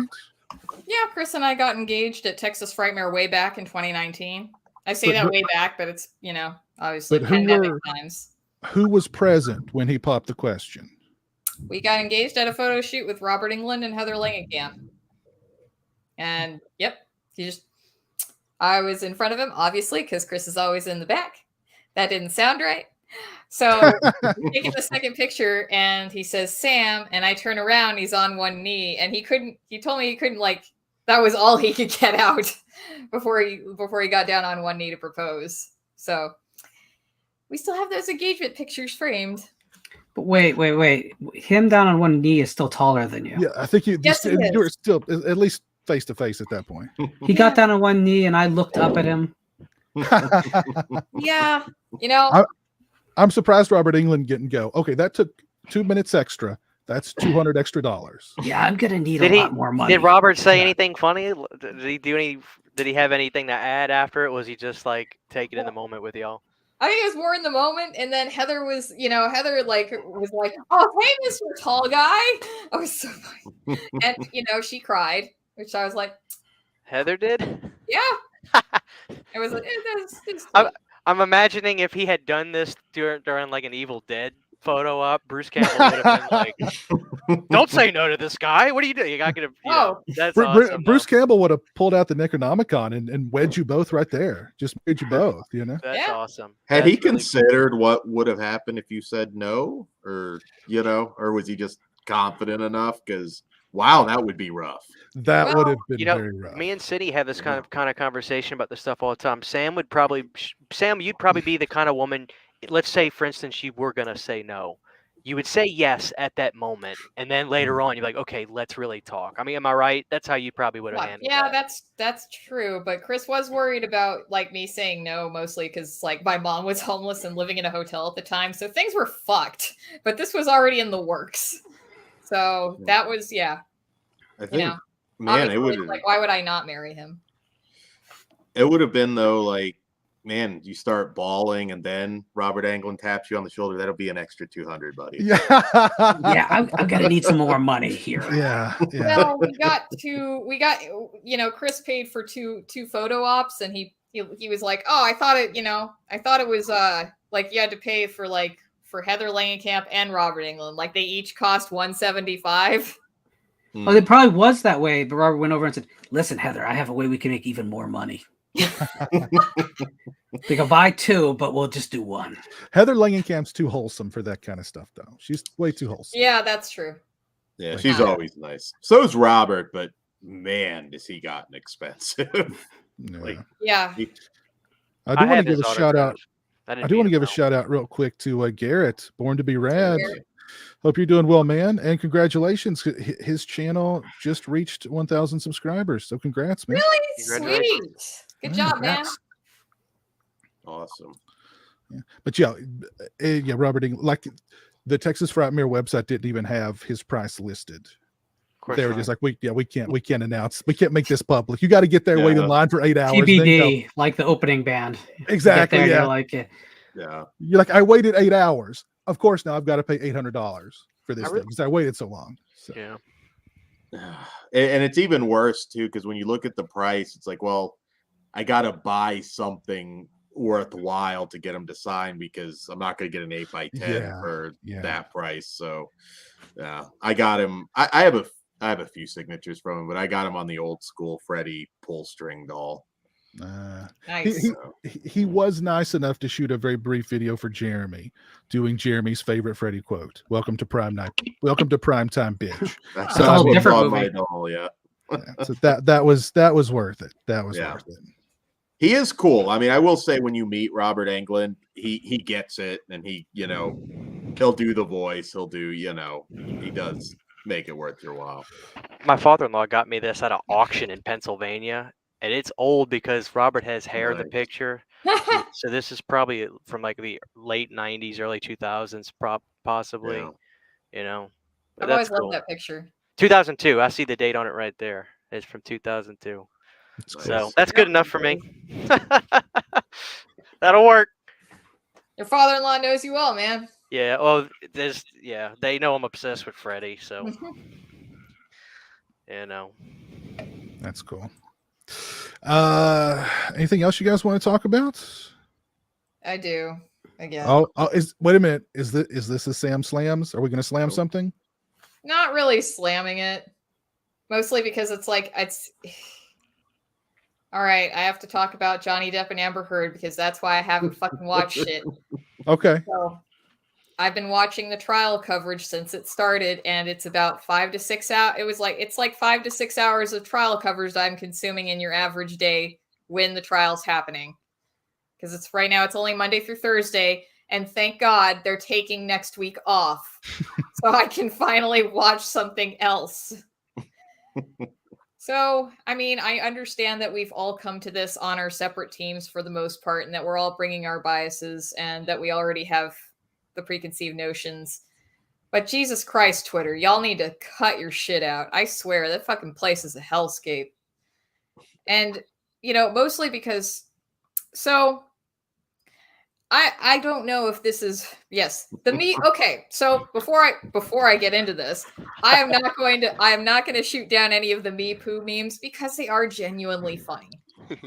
this situation is genuinely depressing to watch play out because these people have obviously mutually abused each other. And this is a defamation trial. And I don't understand, I understand that there are legal issues around the NDA. That's beyond my scope. And we know that Amber's been caught in some lies and some inconsistencies and also some embellishments, but I also have to look at the other side of Twitter when they're doing hashtag justice for Johnny Depp or Johnny Depp is innocent. I'm like, y'all just ignore everything. I mean, your best friend Johnny Depp, he was never abusive to her at all. Really?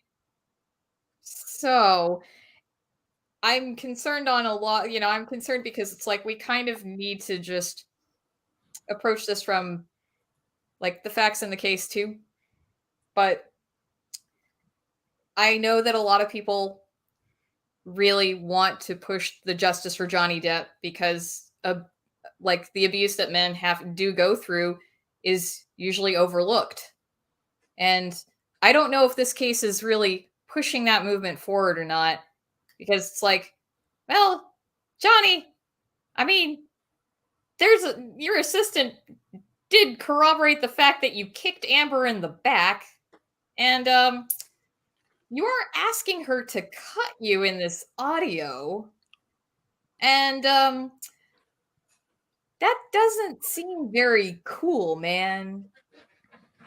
So I think it's, I don't know what this is really doing for that, but I'm also really concerned that with the diagnoses of borderline personality disorder and histrionic personality disorder on Amber Heard, which again, none of us are doctors of her. So like, I'm concerned that that's going to further stigmatize those illnesses because they are extremely difficult to live with, and there are different versions, I know, especially of borderline personality disorder, but it's also got a fairly high suicide completion rate. It's not the highest as far as mental illnesses go, but I think it's probably within the top 5 if as far as I'm aware. And I mean, I could need to do more research on that. So, I mean, sure, I get it. She abused him, but are we really saying that? Are we really thinking that he didn't abuse her at all? Because I'm not buying it. They're both actors up there. They get paid to play pretend. I don't think Johnny Depp has a really like a leg to stand on in this case, because it's like, well, dude, I mean, if it's a defamation case and you mad that she said that you abused her, the abuse was mutual. So I mean, you still did it, and reactive abuse is still abuse for me. I think he knows he's not going to win. I think it was more a revenge thing because, I mean, his career was more or less dead after that. So I don't think he's going to win. And I think he knows that. I think it's more a revenge play personally, because I don't see how he wins that case. It's just so, I don't know. They've destroyed each other. That's the sad thing. Yeah. And then there's all that drug use. And it's just totally normal for Johnny Depp, which it's like, buddy, no, we're not always drunk or on multiple medications. Like the list of medications that his doctor had him on, fuck that doctor. Fuck the doctor, fuck the nurses. He was paying that doctor $100,000 a month to be a fucking pill dispensary. And he's, okay, all at the same time, he's on fucking like, okay, I mean, Nexium, Ambien, Adderall, lithium, fucking Cialis. So it's like, oh, now we know your dick don't work either. Cool. Just a bunch of shit that you really like shouldn't be mixing, because that's all going to have, like, even if you weren't on any sort of, if you weren't drinking and if you weren't doing any sort of illicit drugs while you're on those prescription medications, why would you need to be on like 10 of them? That's not doing something to your brain. And then it's sort of like that doctor's basically ensuring that he is kept on and can continue getting the paycheck when Johnny Depp needs to come off those meds and has to go through withdrawal because he was already trying to detox from fucking Roxy's. So, like, a lot of substance abuse on both parts. Amber Heard was on fucking Provigil, which is for narcolepsy. Usually, it's a stimulant. And also on Accutane and drinking on Accutane. And holy shit, you don't really want to fuck with Accutane. Because, like, They still prescribe Accutane? Yes, you have to be on birth control because it's like because of the birth defects from it. It's exhausting, guys. Yeah, Like, people are both fucked. They need to stay away from each other. Go get mental help. Yeah. I went to high school with a guy who took Accutane for acne, and it literally turned him into a mummy. He was this dried out husk of a human being. Like I looked at that stuff and I was like, "There's no way." Even if I had really bad acne, I'm not taking that because he was just miserable. Deal with the pimples, yeah. Yeah, jeez. So I thought they stopped prescribing that stuff because it was like messing people up. But I did too. I haven't even heard that word in years. Yeah, I don't know how easy it is to get, but if you've got a doctor who'll prescribe you anything, there you go. Yeah, so. I just y'all have too much fucking money. you have two people with too much money with issues. I mean, clearly both of them have a lot of issues, mental health issues. Yeah. John, then you throw in Johnny Depp, what was his wine bill? Like $400,000 a month just on wine? Wine. Well, okay. Amber did help a lot with that.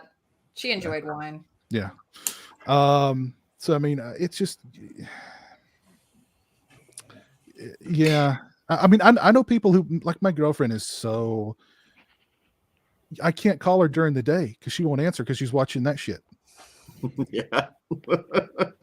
Yeah. It's an addiction. Yeah. She's like hanging on every word, every poop and every cut and every bite and every slap and every, you know what I mean? Yeah. It's a real shit show. Does this mean we're going to watch Pirates of the Caribbean at Turd's End now? So I'm going to bring things down because this whole subject really depresses me.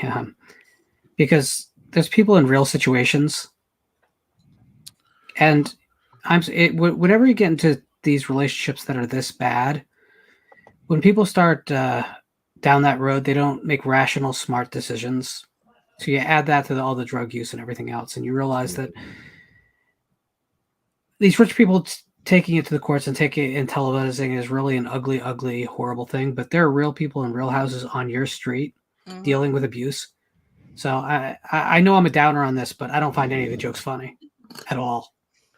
Not a one. Because there are real people being hurt out there, and Johnny Depp and Amber Heard making it into some fucking like meme fest.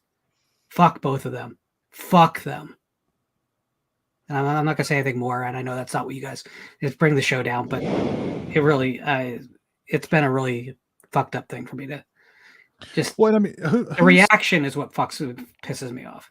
Yeah, I don't. I'm with you. I mean, like, whose bright idea was it to televise this whole saga? Theirs, I'm sure, because that's what this is, and this is what's gross about it. Is that there's no way this happened without consent from these people. I'm sorry, there's just no way. Yeah. So this became this sideshow circus is all just for their self-aggregation. This is just for them to be on the headlines because no one wants to go see their fucking movies for them anymore. Yep. So, but again, like real people in the real world, their attempt to get help and get out of these situations and be understood, it's getting distorted. And there's a social responsibility there. And unfortunately, like the Twitters of the world, because we know how wonderful and subtle Twitters are, is well, yeah, you know what? Someone shits in their partner's bed because they probably treated them like crap. I'm not saying it's right or whatever, but I just had it's fucked up, and I think real people shouldn't be stigmatized by what these frankly degenerate rich people. We used to remember when everyone was angry about the 1%. Well, don't take your fucking entertainment from the lawsuits of the 1%. It's just not realistic. So I don't know. I whatever. Mhm. I think it's great. I'm joking, obviously. If I think it'll be over soon because I don't think he's going to win this case. But if he does, it's going to be appealed and it's going to go on forever. Being serious, he's already won. The result makes no difference. He's won the public. In The the public opinion, I'd say, yeah. Doesn't yeah. I mean, he seems. Does Casey Anthony have a fan base now that she was found not guilty? Fuck no. He's won already. Well, actually, Christian. No. I'm not talking about her. Simp Actually, fan it base. is, and it's really creepy. Her simp fan base. But I think he's already. He got what he wanted out of it. He's got the public on his side because he's a fantastic lawyer. And his lawyer's phenomenal. He's still charming, and he's still Johnny. He's the 60-something-year-old, burned out, drugged out, liquored up Johnny. But he's still Johnny, and he's still got that charisma and that charm. And he's all decked out. He's got his garb on, where he's still a little Captain Jack. There's still a little Captain Jack in there, and Hunter Thompson. After he did Hunter Thompson, he was never the same again. After he did Fear and Loathing in Las Vegas and played Hunter Thompson, he was never the same again. I think he wants to be Hunter Thompson. I think he does. He's So he's gonna there. blow his brains out? He's there. Yeah, I was gonna say. I don't want to. Yeah, but see, he's won the court of public opinion. And if you see Amber Heard, she's so phony, and she's not a good actress. Johnny's a good actor. Amber Heard is a horrible actress. He's got the better lawyer from what I've seen. And he's got the much better lawyer. Yeah. Lawyers. No. I mean, her lawyer sucks, man. Yes. Oh, I feel bad for Elaine. She's really got to come up with something better than what, if any, to skate around the hearsay objections. But see, here's what I noticed the other day. They had some specialist on the stand, and they were trying to. It's the same defense that you go to with people who do bad things to kids, where the only defense that you can possibly even muster for them is to go, well, but they were victims too. Before they became victimizers, they were victims too. So don't forget, this is a victim. That was what this person was saying about Amber Heard. They had some specialist going, well, yeah, usually in this case, when you have people who are abusive, they come from abuse. It's just like, really? You're going that route? You're clutching at those strings? True. But it's all bullshit. It's all bullshit. Do you think Johnny Depp does not have a support team around him? If she was doing this nasty shit, do you think that the exit path wasn't crystal clear? He decided to still have her around him, period. She was young and good in bed. Then fuck him, if that's it. I mean, no, I don't get where people are coming from with picking sides on this thing. They're both abysmally awful people. And no, Johnny Depp, you thought he still had charisma? I think he looks like a washed up douchebag on stand. He looks like one of the Kennedy witnesses from the house. You're one of the very few. Yeah, clearly. You're one of the very few, because Johnny Depp has won the court of public opinion hands down. Unfortunately, that is, if we're going by Twitter. I mean, yeah, he's won the Twitter war, which cool, but he won the Twitter war before the case began. I'm just gonna say, like, somebody needs to tell Johnny that it's only cute when you're a junkie and you're an actor when you're young. It gets very uncute when you're pushing 60. Also, he's not quite the same. Like, I've heard reports that he has to have lines fed through an earpiece now. So that's Bruce Willis, actually. Bruce Willis too. He's 60 something, and I mean he's lived hard. So I mean, yeah, that's gonna catch up to you. I mean, yeah. I mean, the reality is most of us grew up with Johnny Depp, so he's gonna win that fight. for public opinion, no matter what. But Amber Heard's, he's you know, a lot of it is he just has a better legal team. Her legal team's awful. sure. Awful. 100%. But I don't think he's going to win. That's my prediction. And then hopefully it will go away. I don't want to see either of them not get work. I never root for somebody not to be able to, you know, make a living. So I don't understand why any of these trials are filmed, really. I mean, what's the point? You know, I mean, I don't think that's something. Again, I'm guilty. I've watched some of it, but I don't think it's really necessarily any of our business. I mean, it's not. It's all about. We've talked about it. It's This is the greatest roles they've ever played. This is their greatest performances right here. So yeah. Well, I honestly just haven't really given a shit about this whole trial thing. I've seen the memes and I laugh and joke at them, but whatever. But I'm with Lauren. I mean, about the abuse aspects and everything. But if we can move away from it, one more thing I wanted to bring up was, what do you guys feel about Bill Murray being canceled now just because he made a joke that a young diva didn't necessarily care for, and they shut down production of the movie and everything? Was it just a joke? I know. They didn't. I mean, they didn't. They're not canceling Bill Murray. Bill Murray's still Bill Murray. They're canceling. How many jobs did they cancel? I mean, that's a lot of people are out of work now because of that. Yeah. Fuck it. Cancel, shut it down. I hope Bill Murray goes and just makes fun of everybody at every building so he can shut it all down. And Dave Chappelle got tackled on stage the other night. I saw that. Yeah. What the fuck is going on, man? Oh yeah. That guy got insane. it. That guy took a good stomping though afterwards. I hope he broke his arm. Comedy is so dead, dude. Yeah. I can't believe it. Maybe that was a stunt though. I can't assume that Dave Chappelle offended anybody. I mean, I would assume that was like a stunt, but who knows? Well, Chappelle had that heat over some of the trans jokes, I believe, that he told. Oh, they were funny. Something like that. I don't remember the whole story, so I could be wrong, but I don't know if that's why the guy tackled him. It's probably just some asshole trying to get on TV. Chappelle kind of brushed him off pretty good, too. Yeah. Stupid. Like, dude, I mean, like, he got his fucking arm turned around backwards. Yeah. I didn't even know you could do that at the elbow. You know, I hate it when people like disrupt stuff like that. I'll never forget when Bret Hart was at Hall of Fame. Some jackass tried to tackle the Hitman, stupid bastard. And then when they grabbed the son of a bitch, somebody came up like and whacked the guy under this. That's what he deserved. It was one of the Revival guys. Yeah, I love it. That's when they were like, he was already cuffed, and then like just boom, he gave him one last good punch. Dude.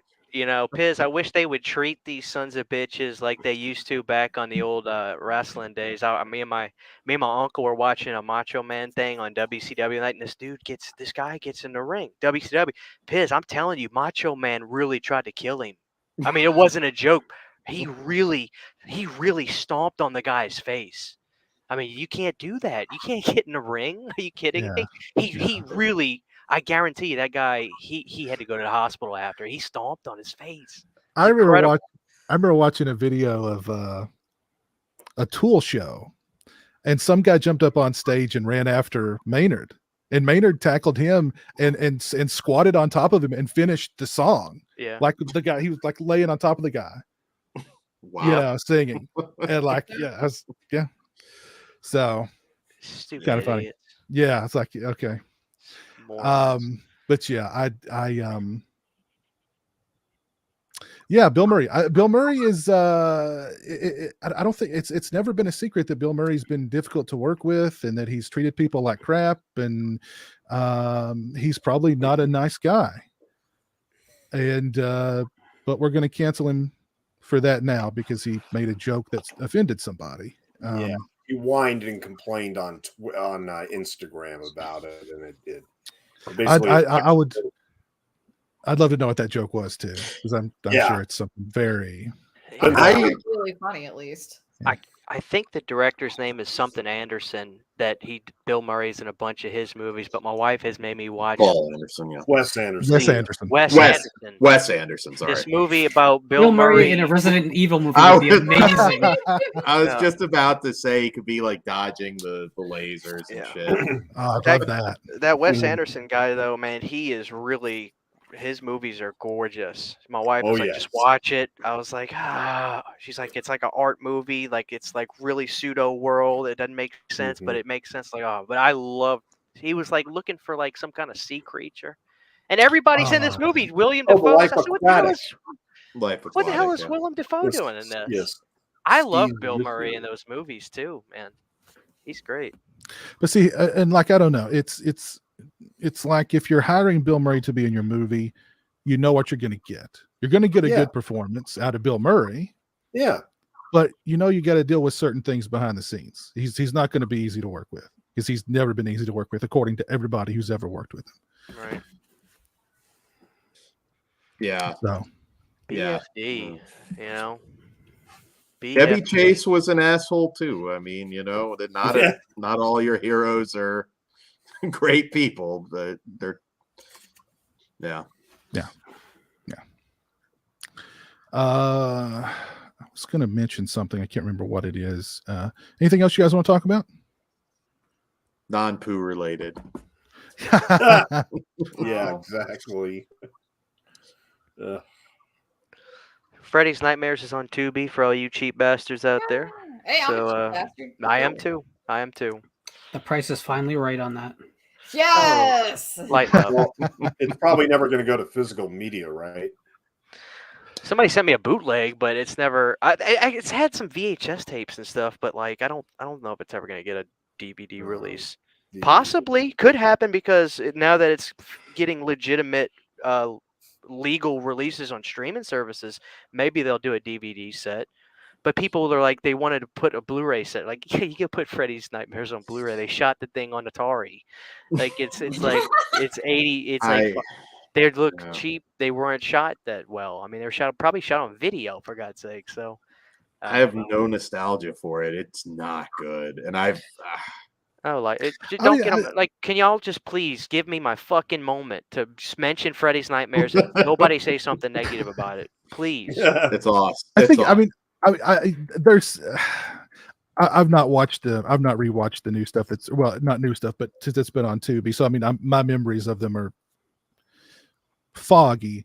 But I mean, they're fun to watch. I think if you've never seen them, because I mean, some of them are really kind of risque for that time, and they were on television.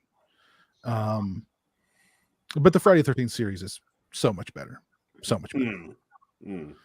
I liked Monsters better too, and I know that's also nostalgia though. But Monsters is fucking terrible. I hate it. I'm just kidding. I haven't seen Monsters. Yes, I have. I've seen some Monsters. Some of them old Monster show before. Yeah. Nico requested that we talk about Argento. Oh yeah, one more movie from him as well. What's it called? Black sunglasses or something like that? Dark sunglasses? Something sunglasses. Yeah, I can't remember the title, but I'll be honest. After his Dracula, I'm kind of like, I'm okay. Him Dark calling it a career. glasses. Dark glasses. Yeah, I'm hopeful. I actually went back and I got this for free.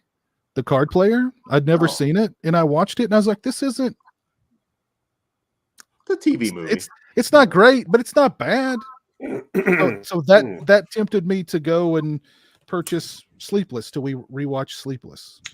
What an Sleepless opening! more. Yeah, the train scene is great. Oh yeah, the opening. I'm like, the master is back, and then now. the rest of the movie. But it's not a bad movie. It's just That whole period is filled with kind of shrug at it and move on, but that's the problem. Is Argento? We don't watch for that, right? We watch things we rented from Blockbuster back in the day for that, not from the master. Yeah, I really hope Dark Glasses is good. Really good. I would love to see one last great Argento film. I would too. I mean, and hey, look, I remember when Mad Max Fury Road came out, and I wasn't terribly excited for it, to be perfectly honest. But look at what George Miller did with that. I love that movie. So, I think that's Great my movie. second favorite, honestly. Masterpiece. My Great favorite of freaking that movie. franchise. Yeah, Yep. great. movie. I couldn't argue if you said it was the best. It is. It's yeah. I mean, Road Warrior is really awesome, but he hit a home run. So hey, you can be up in age and still hit a home run. So we'll see. No praying mantises, and at least There you go. I also purchased this just based solely on the title, Uh-oh. The Nude Vampire. Oh, Gene Rowland. Yeah. Gene Rowland, yeah, Gene Rowland. Well, I saw Gene Rowland's name and I was like, I like the title and I like the director. I'll get it. It's no Fascination, but it's good. Fascination's great. Fascination is an amazing film. It's like, that's a good title. And I, you know what? It was expensive, but I bought this too, and I don't regret it at all. I love this movie so much. I hope we can get the rest of the series on a good release like this. But great. I love the movie. It's one of my favorite horror movies of all time. And I'm a big Spanish horror guy in general, but Tombs of the Blind Dead is just amazing. I wish it weren't at that price point so more people could discover it. But I think it actually might be streaming on Full Moon, or it was. So there's other options. But yeah, you guys should definitely check out Tombs of the Blind Dead. It's so good. Yeah, so good. We had a question for Christian in the chat. Let me see if I can find it. Where'd it go? Christian, do you get your laser discs off eBay? Joe recently got a laser disc player. Yeah, Joe. For the majority of my collection, I did. Just keep in mind, this was I bought the majority of what I owned before 2015. So the pricing is going to be probably a little stiffer now. It just depends on what you're looking for. Like if you want to get Nightmares or Friday the 13th, you may as well start just selling your kidneys. But it just depends. And if you have any stores that kind of sell records and stuff, you can check there too. But I'd say 85% of what I own was off of eBay. So there you go. Yeah, I'm aware that Blue Underground has the other films in the series, but they're like out of print. They got a really nice like coffin box set a few years ago, and that thing is long out of print at this point. I do think they're all on YouTube though. They're all uploaded here. So I think I'm probably gonna break down and order Zombie on 4K. I need to see that film as good as it can look. Don't give me that sound. Okay. It's the greatest zombie movie ever, and I've never deep dove into the Blue Underground 4Ks yet. I think I'm just gonna have to. I gotta have that. Zombie. My thing is, I just didn't see the difference in quality that you'd expect. It's a small upgrade, but yeah, it just depends. Like I said, I've been saying no to certain 4Ks. I didn't get Donnie Darko. There's a few I'm saying no on. Yeah. Because there are some that it's like if I have to squint and look at it for more than 30 seconds to see the difference. Some are stellar though. American Werewolf in London's really good. I was bummed on Alligator. I thought it looked like a Blu-ray. That did. I remember. I was like, "Here's Lauren being pessimistic again," but no, he was right. It actually didn't look that great. It looked good, but I was like, "This isn't the most impressive 4K I've ever seen." It seems like the boutiques are not nailing it every time on the UHD format, which is Howling unfortunate. looked fantastic. Howling blew me away because the DVDs and stuff look really crappy, and the Blu-ray looks fine. But Howling was one of the best 4Ks I've watched. I loved it. Here's one I'm gonna just show it. I'm really hoping that it's at least okay because I love the first one so much. Dark Knight of the Scarecrow 2. Oh, unleash it, Lauren. Unleash it. I love the first movie so much. I mean, come on. It's Dark Knight of the Scarecrow too. Hey, Piss, it's gonna look really good on the shelf.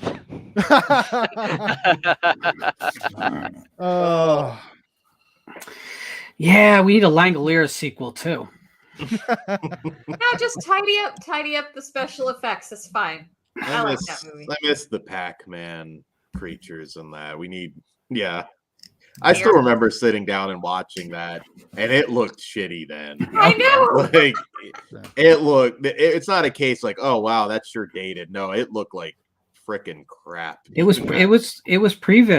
That was not supposed to be finished film, and they just gave up.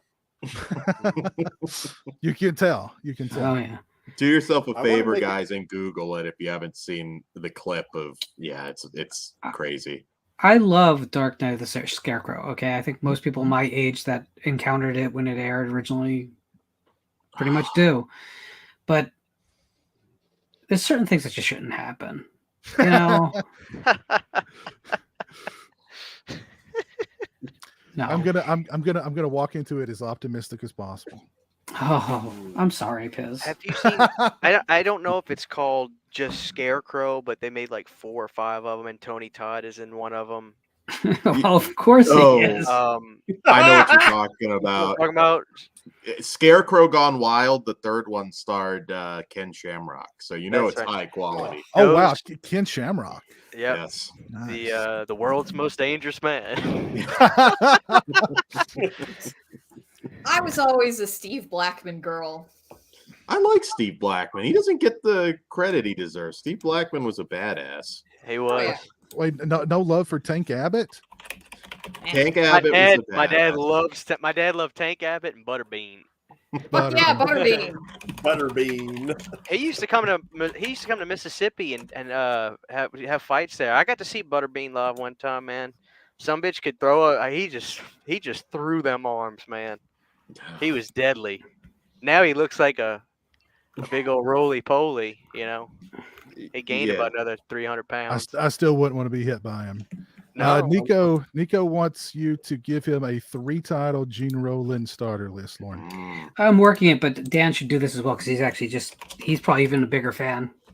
Number 1, the nude vampire. No. Nude vampire, I would say no, but Shiver of the Vampire, Grapes of Death, Fascination. Yeah, Lips of Blood also. Yeah.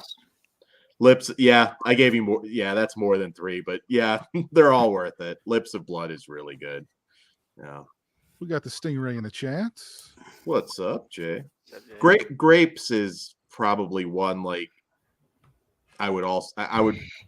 It's there's a no real pleaser because it feels like what it is, Romero ripoff, but just looks gorgeous. Yeah. I love Gene Rowland. He's one that I didn't get to meet, and it's I felt so bad. I wanted to meet him so bad. We've been going for just over 2 hours. Anything? How can we close out this show? We've been all over the place with this show. We hit a lot. Yeah. We did. How can we close it out? Channel and social media pimps and we need Mike here for some wise words. We do. We need Mike here for some wise words. Good call. Yeah. If only we had a writer. I know. Damn it. Well, let's Sam, where can we find you on social media? Oh, I'm on Sheeby_GBs on Twitter. That's usually where you'll find me, or on Instagram, or on Facebook. I'm on Visited by Voices of Porn and Visited by Voices 1 on the YouTubes. And Stone, sorry, you have something you'd like to share with the rest of the class? Sorry. I'm just busting your balls. Damn it, Piz. You're gonna cry. I can see you smiling. I know you're not frozen. I'm just waiting. I'm just waiting for you to finish your thing. Your social media plugging. And the last thing I'm going to plug is I'm doing a collab with R82 Films, and they're just at R82 Films on Twitter. And Chris and I got to do a little bit of voice acting for a little animated manga called Destroy All Fears, and it's kind of like cyberpunks and cults and demonic possession and King Lucha the crime boss. So I'm very hyped. It's been very fun. So go check it out. It's pinned somewhere on my Twitter. All right, very cool. Very cool. Dan, where can we find you on social media? Flesh Wound Features here on YouTube, and we should have something pretty cool that we'll announce shortly for you slasher fans. And yeah, check out Flesh Wound Features on YouTube. Yeah, let me do another shout out here. We've got Gibbs in the chat. Retro Cac, how you doing, man? That's what I do. Lauren, where can we find you on social media? At Lauren Dixon on the Twitter, and visit My Voices 1 on the YouTube. Please check out the video that went up yesterday. It was one of those joyful experiences, whereas someone who's made a piece of art that you really love ends up being like the coolest guy and a brother in arms in so many ways. So check out our show with Miguel Alonso. Just amazing. And check out his work as well, because I'm not going to stop talking about it until you do. Fuck yeah, me too. Christian, where can we find you on social media? Onlyfans.com/Christian and the guys. No, I don't have nothing to plug, dude. Just go on. I'm not on social media. Okay. Stone, where can we find you on social media? Twitter and YouTube. My next two commentaries are both tomorrow night, 9 p.m. Ghostbusters and 11 p.m. Stripes. It's my dedication to Ivan Reitman, who passed away in February of this year. So I'm doing both Ghostbusters and Stripes starting at 9 p.m. tomorrow Eastern Standard Time. All right, very cool. Yeah. Very cool. I think you all know where you can find me on social media, and there will be a review of Dark Knight of the Scarecrow very soon. So keep your eyes peeled for that. I'm thinking this is going to be a great film, and I can't wait to check it out. I do want to close this episode with a poem by Robert Frost. Nature's first green is gold, her hardest hue to hold. Her early leaf's a flower, but not only so an hour. Then leaf subsides to leaf, so Eden sink to grief. So dawn goes down today, nothing gold can stay. Think about that. Think about that. All right, well, you guys take care. We'll see you again very soon. And until then, peace.